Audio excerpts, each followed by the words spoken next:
രാഹുൽ മാങ്കൂട്ടത്തിന് കുരുക്ക് മുറുകുകയാണ്. രാഹുൽ മാങ്കൂട്ടത്തിന്റെ കേസുകളെ കുറിച്ച് പരിശോധിക്കുകയാണെങ്കിൽ ഒന്നാം പരാതി അല്ലെങ്കിൽ ഒന്നാം പീഡനം, രണ്ടാം പീഡനം, മൂന്നാം പീഡനം എന്നിങ്ങനെ നമുക്ക് കാറ്റഗറിയാക്കി തിരിച്ച് ഓരോന്നിനും ഓരോ വിശദീകരണവും സമ്മറിയും ഒക്കെ നമുക്ക് എഴുതാൻ കഴിയും. രാഹുൽ മാങ്കൂട്ടത്തിനെതിരെ ആദ്യം പീഡനം രജിസ്റ്റർ ചെയ്തത് തിരുവനന്തപുരത്ത് നേമം പോലീസ് സ്റ്റേഷനിലായിരുന്നു. ഒന്നാം പീഡന പരാതി. ഈ ഒന്നാം പീഡന പരാതിയിൽ രാഹുല് ഒളിവിലായിരുന്നു. ഒളിവിൽ കഴിഞ്ഞ ശേഷം സെഷൻസ് കോടതിയിൽ ജാമ്യാപേക്ഷ കൊടുത്തു, മുൻകൂർ ജാമ്യത്തിന്. സെഷൻസ് കോടതി അത് പരിഗണിക്കാതിരുന്നപ്പോൾ അല്ലെങ്കിൽ അത് കൊടുക്കാതിരുന്നപ്പോൾ രാഹുൽ ഹൈക്കോടതിയെ സമീപിച്ചു. ഹൈക്കോടതിയാണ് ഈ കേസിൽ ജാമ്യം അനുവദിച്ചത്. അങ്ങനെ ജാമ്യത്തിൽ ഒന്നാം കേസിലും പിന്നെ ഒരു കേസ് കൂടി ഉണ്ടായിരുന്നു. അങ്ങനെ രണ്ടാം കേസിലും മുൻകൂർ ജാമ്യം ലഭിക്കുകയും പാർട്ടിയിൽ നിന്ന് ആദ്യം സസ്പെൻഷൻ, യൂത്ത് കോൺഗ്രസ് അധ്യക്ഷ സ്ഥാനം പോയി, പിന്നീട് സസ്പെൻഷനായി, പിന്നീട് പുറത്താക്കലായി.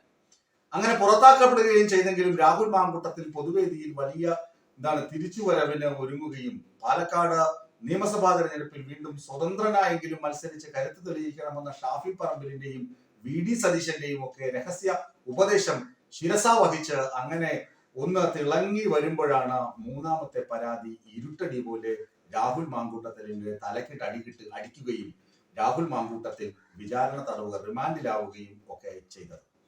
അങ്ങനെ രാഹുൽ മാങ്കൂട്ടത്തിന്റെ മൂന്നാം പീഡന പരാതിയിൽ രാഹുൽ മാങ്കൂട്ടത്തിൽ മജിസ്ട്രേറ്റ് കോടതിയിൽ ജാമ്യാപേക്ഷ നൽകിയിരുന്നു. മജിസ്ട്രേറ്റ് കോടതി ജാമ്യം നിഷേധിച്ചു.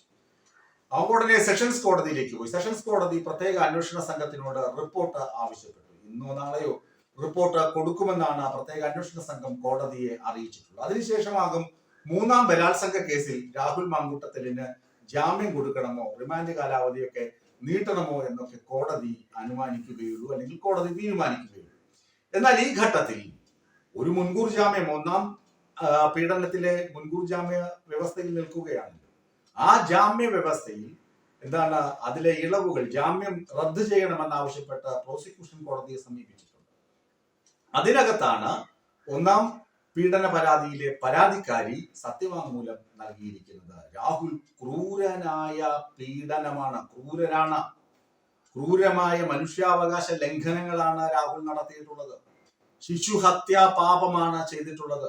രാഹുലിനെ പുറത്തുവിടരുത്, രാഹുലിന് നൽകിയിരിക്കുന്ന ജാമ്യം റദ്ദു ചെയ്യണമെന്ന ഒന്നാം പരാതിക്കാരി ഹൈക്കോടതിയിൽ സത്യവാങ്മൂലം നൽകിയിരിക്കുകയാണ്. അതാണ് ഞാൻ ആദ്യം പറഞ്ഞത്, രാഹുൽ മാങ്കൂട്ടത്തിന് കുരുക്ക് മുറുകുകയാണ്. ഈ 15ാം നിയമസഭയുടെ അവസാന സമ്മേളനം നിയമസഭയിൽ നടക്കുകയാണ്.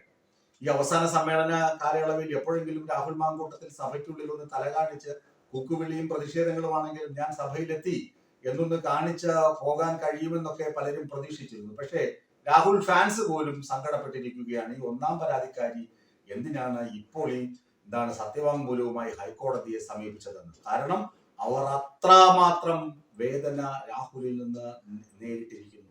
അവർ ആ സത്യവാങ്മൂലത്തിൽ പറയുന്ന ഒരു വരി ഇങ്ങനെയാണ്: ഗർഭിണിയായിരിക്കുമ്പോഴും ക്രൂരമായി പീഡിപ്പിച്ചു.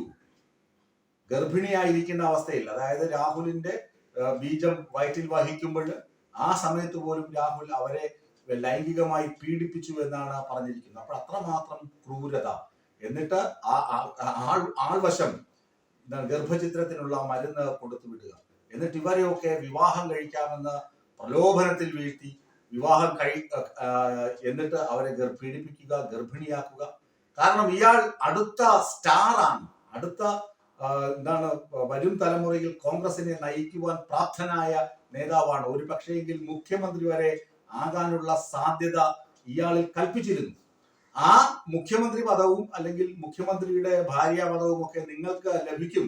ഈ തരത്തിലൊക്കെയാണ് രാഹുൽ യുവതികളെ ബ്രെയിൻ വാഷ് ചെയ്ത് അയാളുടെ കിടപ്പറയിലേക്കോ അല്ലെങ്കിൽ അവരെ കൊണ്ട് തന്നെ കിടപ്പറ സജ്ജീകരിച്ച് അങ്ങോട്ടേക്കോ രാഹുല് പോയിരുന്നത്. അപ്പോ രാഹുൽ മാങ്കൂട്ടത്തിൽ നീചനായ കുറ്റവാളിയാണ്. രാഹുൽ മാങ്കൂട്ടത്തിന്റെ ജാമ്യം റദ്ദു ചെയ്യണമെന്ന സത്യവാങ്മൂലം, അതിനുള്ള കാരണങ്ങൾ നിരത്തിയാണ് യുവതി കോടതിയെ സമീപിച്ചിരിക്കുന്നത്. ഈ അവസരത്തിൽ തന്നെ അന്വേഷണ സംഘവും കോടതിയിൽ ബോധിപ്പിച്ചിട്ടുണ്ട്, ഇയാൾക്ക് ജാമ്യം കൊടുക്കരുത്. ഇയാളൊരു ബലാത്സംഗ വീരനാണ്. ധാരാളം പരാതികളുണ്ട്. മറ്റ് 2 കേസുകളിൽ ഇയാൾ നിരന്തരം ജാമ്യം കിട്ടി നിൽക്കുകയാണ്. മറ്റു സമാനമായ 2 കേസുകൾ ഇയാൾക്കുണ്ട്. അതുകൊണ്ട് ജാമ്യം കൊടുക്കരുത് എന്ന് അന്വേഷണ സംഘവും കോടതിയോട് ആവശ്യപ്പെട്ടിട്ടുണ്ട്. ഈ പശ്ചാത്തലങ്ങളൊക്കെ മുൻനിർത്തിയാണ് രാഹുൽ മാങ്കൂട്ടത്തിൽ ഊരാക്കുടുക്കിലാണ്, അല്ലെങ്കിൽ അയാൾക്ക് കുരുക്ക് മുറുകുന്നു എന്ന പരമാർത്ഥമായ കാര്യം ഞാൻ നിങ്ങളോട് പങ്കുവച്ചത്.